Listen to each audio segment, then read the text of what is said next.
দেখেন দেখেন আপনারা দেখেন বাচ্চারা কি নোংরা করে ঘরের ভিতরে। আমার কত খাবার ফেলে বাচ্চারা, মানা করলে শুনবে না, কিন্তু কত মানুষ কত কষ্ট পাচ্ছে। আমি বলি বাচ্চাদের তোমরা এভাবে ফেলো না, ফেলো না।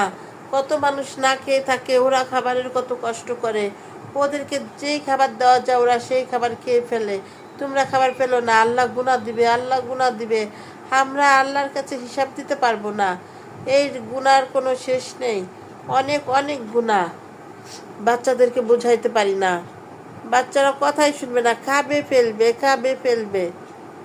আমি বুঝতে পারতেছি না কি করি, বাচ্চারা মানা করলে শুনবে না। এই যে বোঝানো হচ্ছে, বলে আল্লাহ আমাদেরকে গুনাহ দিবে, শাস্তি দিবে, আল্লাহ গুনাহ দিবে, শাস্তি দিবে, আমাদের কিছু করা থাকবে না, আমাদের অনেক গুনাহ হবে।